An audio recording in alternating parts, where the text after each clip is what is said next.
Hello and welcome to my YouTube channel Divakar Study Point. We are discussing here fossil and fossilization. So this is last lecture on our fossil and fossilization. आज यहाँ fossilization ख़त्म हो जाएगा. So let's discuss about fossilization. क्या है fossilization? यहाँ पे एक broad definition दी गई है. अगर आप इसे लिखना चाहें तो लिख सकते हैं. क्या होता है fossilization? Fossilization is a process of transfer of material from biosphere to lithosphere in which the organic material is being replaced by inorganic mineral matter. अब यहाँ पे बहुत बड़े ब्रॉड टर्म दिए गए हैं. Biosphere to lithosphere. सो है कुछ नहीं, बहुत आसान है. देखो बायोस्फीयर में क्या होगा, ऑर्गेनिक पाए जाएंगे, ऑर्गेनिजम्स पाए जाएंगे. सो ऑर्गेनिजम्स में क्या होता है, ऑर्गेनिक मटेरियल होता है. ऑर्गेनिक मटेरियल जैसे कार्बन, नाइट्रोजन, हाइड्रोजन, ये सब होता है. और ये क्या हो जाए, डेथ हो जाए. फॉसिलाइजेशन की सबसे बड़ी बात यह है कि हर चीज़ यहाँ डेथ से शुरू होती है. सो यहाँ पर डेथ बड़ी इंपॉर्टेंट हो जाती है. सो बायोस्फीयर में कोई ऑर्गेनिज्म डेथ हो जाए, ऑर्गेनिक मटेरियल उसमें होता है. और वो लिथोस्फीयर, यही लिथोस्फीयर जिसमें आपकी रॉक्स होती हैं, सेडिमेंट्री रॉक्स में क्या हो जाए, सेडिमेंट में क्या हो जाए, बरियल हो जाए.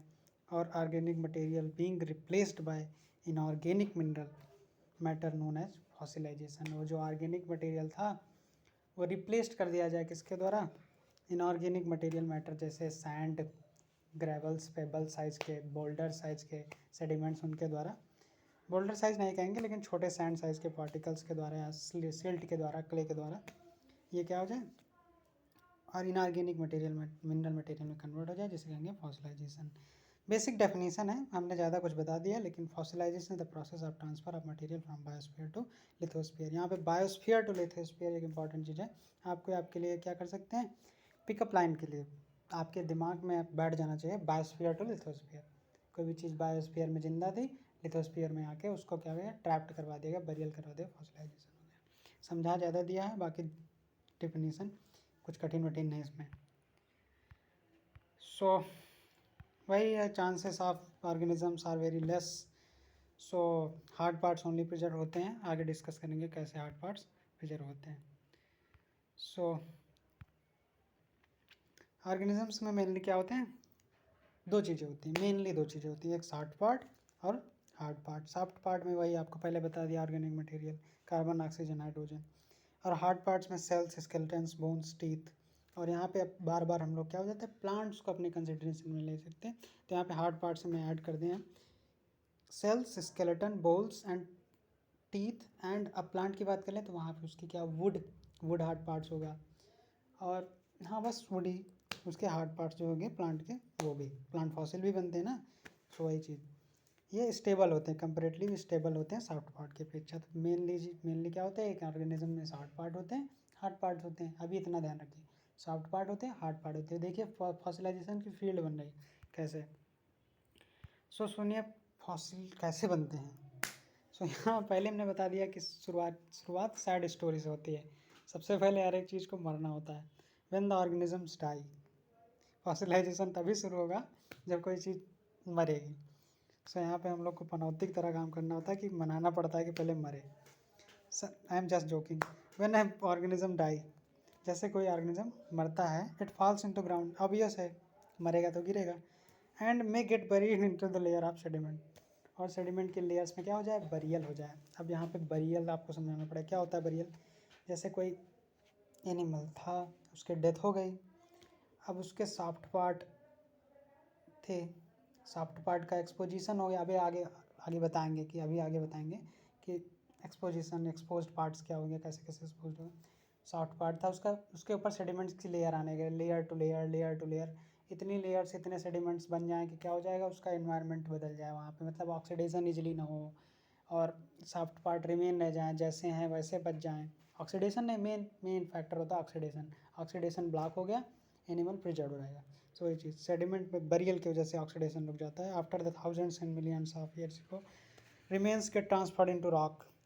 अब ये रिमेन्स जब transferred into rock, this is process known as petrification और द परमिनरलाइजेशन. ये आगे डिस्कस करेंगे क्या होता है पेट्रिफिकेशन और परमिनरलाइजेशन. अभी आपको बता देना है कि after a time of transfer जो सेडिमेंट था वो क्या हुआ, रॉक में कन्वर्ट हो गया. सो इस पूरे होल प्रोसेस को फॉसिलाइजेशन कहते हैं। और ऐसे पार्ट्स जैसे बनते हैं उन्हें फॉसिल कहते हैं। यहाँ पे एक फॉसिल की नई डेफिनेशन निकल के आई, अगर आप इसे यूज करना चाहें तो यूज कर सकते हैं। सो वही चीज़ है, मिलियंस ऑफ ईयर के द्वारा बाहर ऊपर एक्सपोजिशन हुआ सरफेस में, भाई कहीं किसी जगह फोल्डिंग हो गई, फॉल्टिंग हो गई, या फिर इरोड हो गया एरिया, तो पहले जो लेयर्स थी वो ख़त्म हो गई, तो देखा कि फॉसिल निकला, कोई एनिमल निकला, उसे क्या कहा गया, फॉसिल कहा गया, जो रॉक के फॉर्म में मिला। यहाँ मैंने डायग्राम बनाया है, वही चीज़ है जो चीज़ वहाँ पहले बता चुके हैं, वही तुमको यहाँ पे डायग्राम में दिखा दिया कि सबसे पहले डेथ होगी, बॉडी गेट एक्सपोज्ड होगा, एक्सपोज के बाद उसका जगह ट्रांसपोर्टेशन होगा bye biological agencies, physical agencies and chemical agencies. Biological agencies में बैक्टीरिया होंगे, इसमें बताना ज़्यादा है नहीं आपको, क्या है बैक्टीरिया, बैक्टीरिया आप जानते हैं। बायोलॉजिकल एजेंसी जैसे कोई ऑर्गेनिज्म डेथ होता है, आपने देखा हो कोई ऑर्गेनिज्म मरा हुआ है, कोई जंतु मरा हुआ है, और उसके क्या होता है, बैक्टीरियाज हो जाते हैं, बदबू छोड़ते हैं, वही बैक्टीरियाज होते हैं जो केवल हार्ड पार्ट्स बचाते हैं, सॉफ्ट पार्ट को हटा देते हैं। फिजिकल एजेंसीज रिवर और विंड के द्वारा सॉफ्ट पार्ट खत्म हो गए, ट्रांसपोर्ट कर दिया उनको। केमिकल एजेंसीज के द्वारा सॉफ्ट पार्ट चले गए, हार्ड पार्ट्स बच गए। फिर उसके बाद फिर सॉफ्ट ऑर्गेनिज्म डिस्ट्रॉय हो गए, हार्ड पार्ट्स बच गए। After thousands of year, millions of year के द्वारा फॉसिल हो गया। तो ऑर्गेनिज्म की डेथ से क्या बना, फॉसिल। ऑर्गेनिज्म डेथ से फॉसिल बनने तक की प्रोसेस फॉसिलाइजेशन, सिंपल है। ऑर्गेनिज्म की डेथ हुई और मिलियंस ऑफ ईयर की बायोलॉजिकल एक्टिविटी, केमिकल एक्टिविटी के एनवायरनमेंट की वजह से, सॉफ्ट पार्ट हार्ड पार्ट की प्रेजेंस की वजह से, इनकी वजह से सब पूरे फैक्टर जोड़ दिए गए, उनकी वजह से ऑर्गेनिज्म की डेथ से लेकर फॉसिल बनने तक की प्रक्रिया को क्या कहा गया, फॉसिलाइजेशन कहा गया। मेन चीज़ कंडीशंस क्या होते हैं फॉसिल में, मेनली 3 कंडीशन है। पहला, organism should have hard parts, दूसरा rapid burial of organism, and third is environment. Third is most important चीज़। So first and third is more important चीज़। सॉफ्ट पार्ट भी प्रिजर्व होते हैं, rare cases, rarest of the rare में preserve होते हैं। मैंने आपको बराबर हर एक वीडियो में बताया कि सॉफ्ट पार्ट कैसे प्रिजर्व होते हैं, अभी भी आगे डिस्कस कर देंगे कि organism should have hard parts होंगे तो उनके चांसेस ऑफ फॉसिलाइजेशन ज़्यादा बढ़ जाते हैं। ये कहना गलत होगा कि हार्ड पार्ट्स के ही फॉसिल बनते हैं, लेकिन the organism possess hard parts, they have a more than chances to the soft part. अगला है rapid burial of organism. Rapid burial मतलब जैसे कोई ऑर्गेनिज्म डेथ हुआ, बहुत समय तक वो खुली हवा में रहा, खुले इन्वायरमेंट में रहा, तो उसका ऑक्सीडेशन हो जाएगा, सो उसकी क्या हो जाएगी, ज़्यादा मटेरियल बचेगा नहीं हार्ड पार्ट्स का, सो उसके लो हो जाए। लेकिन अगर बरियल रैपिड हो गया, मान लिया जैसे किसी जगह पे फ्लूड आ गई, जैसे पाकिस्तान में आ गई थी, सो बहुत बहुत भयानक फ्लूड आ जाए, और क्या हो जाए, वो फ्लूड जो है वहाँ पे ऑर्गेनिजम्स को उसकी वजह से डेथ हो जाए और क्या चले जाएँ, बेसिन में चले जाएँ, क्योंकि वाटर भाई हायर पॉइंट से लोअर पॉइंट की तरफ बढ़ेगा, हायर एलिवेशन से लोअर एलिवेशन की तरफ, तो लोअर एलिवेशन में ही तो सेडिमेंट जाकर डिपॉजिट होंगे, एनिमल भी उसी के साथ गया। अब एनिमल के ऊपर layer by layer, layer to layer वो क्या हुआ, बरियल हो गया, बरियल हो रहा है। बरियल के द्वारा क्या हुआ, उसका इन्वायरमेंट कंडीशंस डेवलप हो गए और क्या हुआ, ऑक्सीडेशन की प्रक्रिया रुक गई और वो धीरे धीरे क्या हो जाएगा, फॉसिल में कन्वर्ट हो जाएगा। ये हुआ, यही उसका इन्वायरमेंट हुआ और रैपिड बरियल हुआ। प्रोसेस ऑफ फॉसिलाइजेशन क्या होता है, देखो प्रोसेस ऑफ फॉसिलाइजेशन अलग अलग प्रकार का हो सकता है, कैसे कैसे हर एक चीज़ पे वेरी करता है प्रोसेस, मतलब प्रोसेस फॉसिल के ऊपर वेरी करता है, मेन प्रोसेस सेम है। फॉसिलाइजेशन लिखा है कि फॉसिलाइजेशन में भी अकर इन मेनी वेज। फॉसिलाइजेशन विभिन्न प्रकार से हो सकता है, जैसे मोल्ड एंड कास्ट बन गए, किसी के ट्रेस फॉसिल्स के इम्प्रिंट कर गए, सॉफ्ट पार्ट प्रिजर्व हो गए, हार्ड पार्ट प्रिजर्व, ये सब प्रोसेस ऑफ फॉसिलाइजेशन के मोड्स हैं। So fossils occur in mainly different much as altered soft part and altered hard parts. अब यहाँ पे गौर करने वाली बात है कि फॉसिल यही अल्टर्ड और अनअल्टर्ड टर्म को समझना है। अल्टर्ड मतलब टूटा हुआ या बिखरा हुआ, अनअल्टर्ड मतलब जुड़ा हुआ या फिर एक समान, जैसा था वैसा, प्रेजेंट पास्ट में जैसा था वैसा पास्ट प्रेजेंट में भी है, तो वो है अनअल्टर्ड और अल्टर्ड। अब अनअल्टर्ड को करेंगे सॉफ्ट पार्ट से, मतलब जैसे कोई एक बॉडी ले लो, अपनी बॉडी ना ले लो, किसी और की बॉडी ले लो, जैसे कोई बॉडी ले लो और डेथ हो गई उसकी, इसीलिए आपकी बॉडी नहीं ले रही, हम नहीं चाहते कि आपकी डेथ हो। सो किसी और की बॉडी ले लो, उसकी डेथ हो गई और उसके सॉफ्ट पार्ट उसको फेंका हो ग्रीनलैंड में, और उसके सॉफ्ट पार्ट सहित वो प्रिजर्व हो जाएगा। अगले कभी 6-7 जन्म में देखेंगे तो लौट के वो फॉसिल बना हुआ मिलेगा।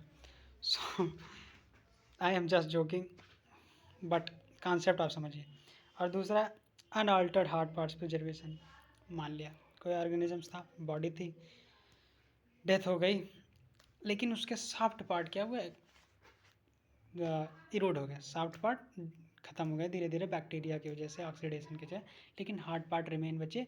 हार्ड पार्ट ऐसे बचे, अनअल्टर्ड बचे, कैसे, बिना टूटे हुए, मतलब जैसे थे वैसे ही हार्ड पार्ट्स हैं आज भी।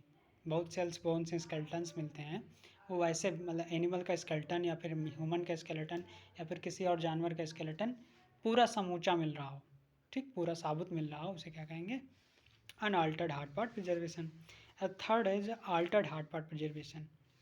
सो अल्टर्ड हार्ड पार्ट प्रिजर्वेशन मतलब क्या होगा, जैसे हार्ड पार्ट्स थे, सॉफ्ट पार्ट रोड हो गए, खो गए, केवल हार्ड पार्ट्स बचे। हार्ड पार्ट्स क्या हुआ, अलग अलग activities, biological activities, chemical activities, इनकी वजह से या फिर प्रेशर की वजह से, रॉक में फोल्डिंग की वजह से, फॉल्टिंग की वजह से, विभिन्न रीजन्स हो सकते हैं।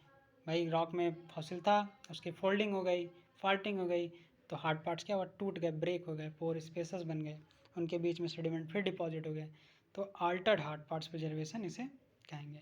अल्टर्ड हार्ड पार्ट्स को विभिन्न भागों में तोड़ा जाता है, वो है permineralization, replacement, carbonization, mould cast, and third is tracks and trails. आगे सब समझाएंगे। सो सबसे पहले डिस्कस करते हैं एक्सेप्शनल प्रिजर्वेशन। वही चीज़ आपको बता दिया, इसमें एक नई चीज़ आएगी वो बताते हैं। This type is preservation take place in the several ways such as fossil preserved in the amber, tar and ice. Ice जानते हैं, टार जानते हैं, आपको केवल समझाना है एम्बर। एम्बर क्या होता है, amber is a fossilised resin of ancient conifer trees. Usually sweetness of the resin attracts the insects and they come into the contact with resin due to the stickiness of the resin. The insects get trapped in it. Later lump of the resin fall in the ground and get buried in the sediment and finally turned into solid amber. English बहुत hard लिखी है, समझना बिल्कुल easy है। जैसे amber नाम का एक कोनीफर ट्री होता था, ठीक, कोनीफर ट्री होता था, एम्बर क्या होता था, उसकी गाद होती थी, उसकी गाद को क्या कहा जाता है, एम्बर कहा जाता है। आप गाद समझ रहे हैं ना, एक मटेरियल सिक्रेट होता है एनिमल के ट्रंक से, वही चीज़, वो बेसिकली सेलुलोज होता है, और सेलुलोज क्या होता है, हमेशा मीठा होता है, और वो एम्बर होता है मीठा, और मीठे की वजह से मीठा रेजिन होता है, जिसकी वजह से क्या है, जो इंसेक्ट्स होते हैं वो अट्रैक्ट होते हैं तो एम्बर में आते हैं, और एम्बर की स्टिकनेस इतनी ज़्यादा होती थी कि उसके पंख या फिर पैर उसमें चिपक जाते, फिर उड़ नहीं पाते, तो due to stickiness of the resin the insects get trapped in, insects उसमें ट्रैप हो जाते थे। After some time the layers of amber started and the animal with soft part preserve in the amber. एक video है मेरे पास, वो भेज दूंगा ग्रुप पे। सो ये होता है एम्बर प्रिजर्वेशन, सॉफ्ट पार्ट का प्रिजर्वेशन। आइस का पहले समझा दिया। Unaltered hard part preservation, calcium carbonate, calcium phosphate, silica, ये सब क्या है, इन्वर्टिब्रेट्स की हड्डियों में पाए जाते हैं, बोन्स में पाए जाते हैं। सो इनकी स्टेबल ज़्यादा होते हैं, कैल्शियम कार्बोनेट, कैल्शियम फॉस्फेट, ये सब बहुत स्टेबल केमिकल एलिमेंट्स हैं, केमिकल कंपाउंड्स हैं, एलिमेंट कहना बहुत गलत हो जाएगा, ब्लंडर हो जाएगा। कैल्शियम कार्बोनेट क्या है, कंपाउंड्स हैं जो बहुत ज़्यादा लॉन्ग टर्म तक रहते हैं। सो ये क्या होते हैं, अनअल्टर्ड, अगर अनब्रेक नहीं हुए और उसी तरह प्रिजर्व हो गए, इसे कहेंगे अनअल्टर्ड हार्ड पार्ट प्रिजर्वेशन। दूसरा अल्टर्ड हार्ड पार्ट प्रिजर्वेशन, ये थोड़ा समझने वाली चीज़ है, क्या कैसे Altered. The story of alteration of hard part start after burial of organism, burial हो गया ऑर्गेनिज्म का। Most skeleton scale animals contain pores, हमारी हड्डियों में या फिर किसी भी पर्टिकुलर कैल्शियम कार्बोनेट की बनी हुई हड्डियों में पोर्स पाए जाते हैं, पोर स्पेसेस पाए जाते हैं। अब उन पोर स्पेसेस में organisms get buried into thick cover of sediment, क्योंकि sediment grain size silt size से grain size, Wentworth Udden scale आपने पढ़ी होगी, वुडन वंटवर्थ स्केल पढ़ी होगी या फिर नहीं पढ़ी है, आप सुन लीजिए। सबसे छोटा होता है सिल्ट, उसके बाद आता है सैंड साइज, सिल्ट साइज, फिर सैंड साइज, फिर ग्रेवल साइज, फिर कॉबल साइज, फिर पेबल साइज, फिर बोल्डर साइज, इसी प्रकार के साइज होते हैं सेडिमेंट के। तो सबसे छोटे सिल्ट एंड क्ले होती हैं। सिल्ट एंड क्ले हमारे पोर स्पेसेस जो होते हैं उनसे भी छोटे छोटे होते हैं। सो उनमें क्या हो जाता है, पोर स्पेसेस में हड्डियों में मिनरल बढ़ता चला जाता है, सेडिमेंट बढ़ता चला जाता है, जिससे क्या होता है कि टेंशनल फोर्स बढ़ता जाता है, और एक समय के बाद वो हड्डियाँ सेडिमेंट्स उनके अंदर जो भर गया हड्डियों के अंदर, उनकी टेंशन सेडिमेंट बढ़ रहा, बराबर बढ़ रहा, हड्डियाँ टूट गए, या फिर फोल्डिंग हो गई, फॉल्टिंग हो गई, बहुत से रीज़न हो सकते हैं। ये वन ऑफ द रीज़न है कि पोर स्पेसेस में सेडिमेंट भर गया। दूसरा फोल्डिंग हो गई, फॉल्टिंग हो गई, टिल्टेशन हो गया, या फिर कुछ भी हो गया, तो क्या हुआ, हार्ड जो हार्ड पार्ट्स थे वो टूट गए, इसे कहेंगे अल्टर्ड हार्ड पार्ट्स। प्रिजर्व टूटने के बाद वो प्रिजर्व हो गए और क्या हो गया, फॉसिल बन गए। अगला है रिप्लेसमेंट। ये इंपॉर्टेंट है, रिप्लेसमेंट पे शॉर्ट नोट आता है कि व्हाट इज़ रिप्लेसमेंट या फिर what is replacement in the fossilization. So it is also the slow process of fossilization. In this process, underground water slowly fills in the pores of organic material and completely dissolve the hard parts of organism trapped into sediment. क्या समझा आप? ये बहुत slow process होता है।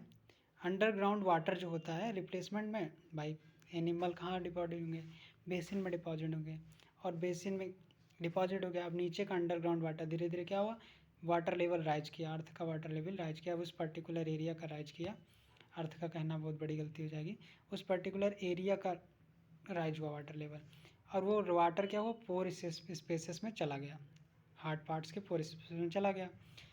और hard parts के organism, ground water mineral जो हार्ड पार्ट्स में के पोरस थे, और ग्राउंड वाटर में कुछ ना कुछ मिनरल थे, कैल्शियम, हाइड्रोजन, ये दुनिया की इम्प्योरिटी, या फिर कुछ मिनरल्स, या कोल एरिया में है तो कार्बोनेट ज़्यादा होगा, या फिर किसी आयरन के रिच एरिया में है, या फिर किसी क्वार्ट्ज रिच, तो सिलिका, कैल्साइट, हेमेटाइट और पायराइट जैसे मिनरल्स क्या होते हैं, ग्राउंड वाटर में होते हैं, वो ऑर्गेनिक मटेरियल में आ जाते हैं। उन पोर्स में ये मटेरियल भरते चले जाते हैं, और फिर यही मटेरियल क्या हो जाते हैं, वही शेप ले लेते हैं, तो इसे क्या कहेंगे, रिप्लेसमेंट फॉसिलाइजेशन। अगला है परमिनराइजेशन, जिसे हम पेट्रिफिकेशन भी कहते हैं। This is most important, short notes से इस पर आता ही है। क्या है परमिनराइजेशन और the petrification? It is the slow process and it involves the removal of organic material of mineralized solution. Most of the cells, bones and wood are porous. Shells and bones pores होते हैं, जो बहुत पहले से आपको बता रहे हैं कि सब में पोर्स होते हैं। मेन काम पोर का है, अगर पोर स्पेसेस नहीं होंगे तो ना रिप्लेसमेंट होगा, ना परमिनराइजेशन होगा, ना सेडिमेंट उसके अंदर जाएगा, ना कि जिससे वो क्या हो जाएंगे, अल्टर्ड होंगे। तो सबसे पहले पोर स्पेसेस होते हैं। So soft part increase porosity of organic material. Soft part जैसे जैसे ख़त्म होते चले जाते हैं, पोरोसिटी और बढ़ती चली जाती है। जो डिके होने वाले पार्ट होते हैं, जैसे जैसे जाते रहेंगे पोरोसिटी बढ़ती रहेगी। पोरस मटेरियल सेडिमेंट के अंदर होते हैं। Over burden increase, over burden बढ़ता लगातार सेडिमेंट बरियल। अब इमेजिन कीजिए सेडिमेंट है, उसमें पोर्स हैं, पोर्स में लगातार सेडिमेंट आता जा रहा, तो आने से प्रेशर बढ़ रहा है उस पर्टिकुलर सेडिमेंट पे, उस पर्टिकुलर हार्ड पार्ट्स पे सेडिमेंट्स पे प्रेशर बढ़ रहा है, और टेम्परेचर भी बढ़ रहा है। तो केमिकल रिएक्शन, ग्राउंड वाटर और सल्यूबल मिनरल्स जो सेडिमेंट में होते हैं, उनमें केमिकल रिएक्शन स्टार्ट हो जाती है, और इस रिएक्शन की वजह से क्या बनता है, तो एक मिनरलाइज सोल्यूशन बन जाता है। ग्राउंड वाटर में मिनरल थे, और सेडिमेंट में क्या हुआ था, क्या था, सेडिमेंट में ऑर्गेनिक मिनरल मटेरियल था। अब ग्राउंड वाटर में मिनरल और ऑर्गेनिक मटेरियल के बीच टेम्परेचर और प्रेशर की उपस्थिति में वो जो पूरा वो बना, उसे क्या कहेंगे, मिनरल सोल्यूशन। वो मिनरल सोल्यूशन बन मिल करके सभी पोर्स में क्या हो जाता है, ट्रैप्ड हो जाता है, पोर्स में इस तरह फंस जाता है कि वो उन्हीं के शेप ले लेता है, और उसे क्या कर देता है, एक पूरा कंप्लीट रॉक बना देता है। और वो क्या बन जाती है, सिलिका और कैल्साइट पायराइट से ज़्यादा भरी हुई होती है, तो इसे कहते हैं वुड की पूरा अपीयरेंस देने लगता है कि लकड़ी, लेकिन वास्तव में एक फॉसिल, जिसे फॉसिल वुड भी कहते हैं। तो इस पूरे होल प्रोसेस को क्या कहते हैं, परमिनराइजेशन या पेट्रिफिकेशन। ये स्लो प्रोसेस होता है। पेट्रिफिकेशन परमिनराइजेशन क्या होता है, it is a slow process. कैसे बनता है, सेडिमेंट में पोर्स होते हैं, पोर्स में अंडरग्राउंड वाटर आता है, अंडरग्राउंड वाटर में मिनरल्स होते हैं, अंडरग्राउंड वाटर, मिनरल्स और ऑर्गेनिक मटेरियल के मिलने से मिनरलाइज सोल्यूशन बनने लगता है। मिनरलाइज सोल्यूशन फिर पूरी तरह उसकी जगह ले लेता है, और उसकी जगह ले लेने से एक शेप बन जाता है, और वुड लाइक अपीयरेंस देने लगता है, जिसे परमिनरलाइजेशन या फिर पेट्रिफिकेशन कहते हैं। अगला टर्म है कार्बोनाइजेशन। हम लोग आल्टर्ड में ही पढ़ रहे हैं, अब आल्टर्ड का कार्बोनाइजेशन क्या होगा, in this process soft bodied animal as well as the stems and the leaves of the plant buried under sediment and decomposed or pressure, thus the losing hydrogen, nitrogen, oxygen, their volatile constituent। Carbonisation में क्या, soft bodied animal हुआ, उसके stem leaves plants भी हुए fossil के, ये क्या हुआ, सेडिमेंट डिकम्पोज्ड, प्रेशर की वजह से बरियल हो रहा लगातार, तो इनके डिकम्पोजिशन स्टार्ट हो जाता है ना। आप डिकम्पोजिशन समझ रहे हैं। हाइड्रोजन, नाइट्रोजन, ऑक्सीजन सब क्या होता है, वॉलेटाइल, उड़ जाते हैं। केवल कौन बचता है, कार्बन बचता है। सभी वोलाटाइल सेडिमेंट उड़ गए, क्या बचा, कार्बन। जैसे हड्डियाँ तो केवल कैल्शियम कार्बोनेट बचा ना, बाकी सब चीज़ें चली गई, तो कैल्शियम कार्बोनेट बचा या फिर कार्बन बचा। तो इनमें कार्बन ज़्यादा होता है, कार्बन ज़्यादा होने की वजह से ब्लैक और शाइनी फॉसिल बन जाते हैं। और कार्बन फिल्म से create impression on rock outline of shape of organism. वही जो कार्बन जो बचा वो आउटलाइन इम्प्रेशन देने, क्योंकि जिस रॉक पे पहले से थी वो सॉफ्ट रॉक थी, और वो कार्बन पूरा इम्प्रेशन छोड़, जैसे जैसे वोलेटाइल उड़ते जा रहे हैं वो भी इम्प्रेशन छोड़ते जा रहे हैं, वो भी छोड़ते जा रहे हैं। कुछ हार्ड पार्ट्स हैं तो वो बचा, पूरे ऑर्गेनिज्म की आउटलाइन बना के ये लोग उड़ जाते हैं और बचता है केवल कार्बन।